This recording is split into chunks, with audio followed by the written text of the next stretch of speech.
Pep Talk UK, Pro Beez. Remember, subscribe. I'm delighted to be joined via Zoom. Promoter, David Higgins. How are you? I'm good. Thank you. Thank you, Pro Beez. And thank you to everyone who follows your wonderful channel. And, you know, it's great to be on here first time. You know, I was at Wilder versus Fury in Las Vegas. I bumped into Joseph Parker. I said to him, "Where's Dave? Where's David?"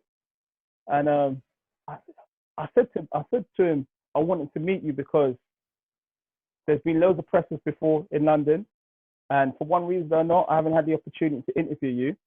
But I guess there's a first time for everything. So how's things in general in terms of future fights?" Well, I was at that fight too, and it was a highlight. And, you know, was listening to see Fury up right the dead, basically. I won't forget that. For me, it's a trip together, and I think one can predict the future in terms of when mass gathering is going to be allowed to happen again, and more fights be allowed to happen. So have to be patient. One of the boxes you have on their side is big fight always going to be big. And so, you know, when mass gatherings are allowed, you can make a big fight. Whereas I think for sports that like Premier League football or NBA, where there's a season and you have to move a whole season, that's a lot more difficult. So in a way, boxing is probably one of the better placed sports to recover or respond to the pandemic. I heard news of you've been trying to negotiate for a little while now, a fight with Junior Farr. How's that been going? Well, I wouldn't say. Well, we're not trying to negotiate it. That fight's always there, and Junior Farr will be lucky to step in the same ring as Joseph Parker. You know, there's levels, to quote Anthony Joshua. But look, here's the thing. If the world's in a lockdown, in a bubble, and there's a possibility that fights won't be allowed to happen in the UK for 6 months or a year, there's a possibility that fights won't be allowed in the UK for 6 months or a year. If that's the case, then what does a guy like Joseph Parker do? Sit around for a year doing nothing? Or fight some of the guys in the region? You've got Junior Farr, you've got Lucas Brown, you've got some guys coming through like Dempsey McLean in Brisbane with Angelo Di Carlo. So if you back yourself, and any heavyweight boxer should back themselves, do you sit around doing nothing, or do you fight who you can fight? And, you know, Junior Farr's worked his way to number 5 or 6 with the WBO. Joseph Parker's ranked number 2. If we have to, we'd fight Junior Farr. Joseph doesn't need Junior Farr, and we're not trying to negotiate it. I mean, they've been calling out Joseph Parker to build Junior Farr's name. That's the reason they're calling out Joseph Parker. But they don't want to fight him, because as soon as we said, okay, let's fight, they're looking for $1 million. It's ridiculous. Junior Farr and his team are asking for double as much money as Joseph Parker will accept. Think about that. Parker, former world champion, defended it twice. This kid hasn't even sold out the school hall, and he's asking for twice as much money. So it's just gamesmanship. Like, they're scared. You mentioned Joseph Parker. It seems like there's some unfinished business between him and Dillian Whyte. Now, I saw a lot of back and forth on Twitter between the two. Joseph, did you still full agree with having lost that fight?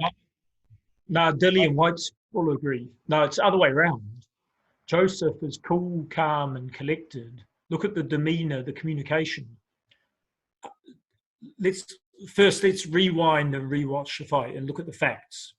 First 2 rounds, Parker's all over Whyte. I challenge anyone to dispute that. Watch it, have a look. Parker's all over him. Then there's a concussive headbutt. Takes Joe out for 5 rounds, concussed.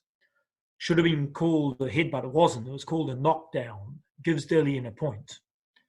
And there was something not right with Joe. He told me after. Joe doesn't lie to me. He said I didn't have my equilibrium, and he didn't.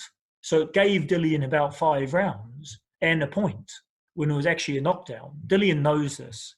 In fact, Eddie and Barry Hearn said to me ringside, they said, something's not right with your man. And anyway, even despite Dillian concussing Joe with that headbutt, getting lucky, I'm not saying he did it deliberately, but it should have been called a headbutt and Joe should have been given time to recover. Now, Joe never even said that. He knew he'd been headbutted and concussed, but he kept his mouth shut. Still, Joe pretty much nearly KO'd Dillian. Dillian clung on. 30 more seconds, Joe had the fight. Now, Dillian knows that better than anyone. Dillian Whyte is no idiot. He knows he was lucky. He knows he got a wrong call on his side and a headbutt, and he knows Joe was going to knock him out and the bell saved him. Let me recap. Dillian Whyte knows he headbutted Joe. Dillian Whyte knows that it got called wrongly as a knockdown. And third, Dillian Whyte knows that Joe pretty much knocked him out at the end and the bell saved him. That's why Dillian Whyte's so angry. It's not Joseph Parker that's angry. Look at the social media. Dillian's angry because he knows he knows he got lucky. So Dillian, do the rematch. Prove it.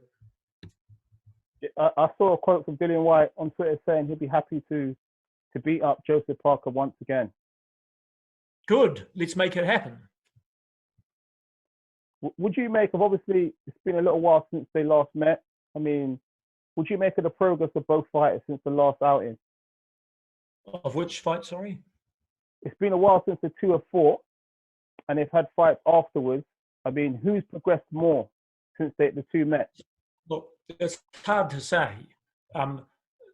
Joseph Parker sort of went back to the drawing board. It's hard to get the big fights when you come off a loss. So he's sort of rebuilt a bit, and he's had some time off and got bitten by a spider and that. Dillian's looked a bit average, in my opinion. So, it's hard to say. I can't, I don't pretend to be an expert on the technicalities, but if I had a rematch, I'll be backing Joseph Parker. Dillian's mentioned that Joseph Parker, instead of prancing around his kitchen, he needs to fight some credible opponents, such as Oscar Rivas and Derek Chisora. Well, we'd love to. We'll fight Rivas, we'll fight Chisora, we'll fight Dillian Whyte. We'll beat all of them. We'd love to fight them. We'll take the opportunity when it comes. But Dillian's top of the list because there's unfinished business. He got lucky. Talk to me about, obviously you mentioned Las Vegas earlier in the call. Wilder against Fury. Now Wilder says that he doesn't see Fury as a true champion. I mean, you was there that night. What do you make of those comments? Bullshit. Just like how he says his costume cost him the victory. Look, the bloke shouldn't say that. Like, I saw Fury obese, like, for her, Joseph just beat his cousin Huey, and Tyson was out of shape and on the wrong side of the tracks. And most people, they can't come back from that. So for a man to come back from that, to get back in shape, and then to get up off that punch and draw, and then come back and win, it's a superhuman effort and an inspiration to anyone who's downtrodden, written off, So it's very disrespectful to say that. I mean, Wilder's got legs like a stripper pole. It's no wonder that Fury managed to put him on the canvas. Joseph Parker's going to keep us entertained with his videos, man. I've been very much entertained by them. Yeah, I mean, he's not being paid to them, and he's got time on. He's training every day, and it's a positive safety message. They're a bit of humour, a bit of self-deprecation, but ultimately it's a positive message. Stay safe, and he would have been too shy to do that when he first started, and now he's coming out of the shell a bit and able to sort of embarrass himself a bit. It's good to see. Lastly, sorry, I keep saying we're almost done. Lots of talk by journalists, media, the boxing fans about Joshua and Fury. Now, I know you've had the opportunity to see both fighters at close quarters. Who would win that fight if that super fight ever took place? I think Fury at his best would dismantle Joshua. Fury moves as good on his feet as any really big guy in the last 50 years. Like, he really can move on his feet, very skilled, not a quitter, can dig deep and has really seen tough times, and he's been there. So I think Fury on his day would dismantle Joshua. But hey, you never know. Like, Joshua could beat anyone on his day. But I think as long as Fury's focused, I back Fury. Wow. David Higgins, it's been a pleasure to catch up with you via Zoom. Hopefully, when this is all said and done, we'll get a chance to catch up in real life. Yep, cool. Hey, cheers. Thank you, everyone. Thank you, David. Pep Talk, make sure you subscribe.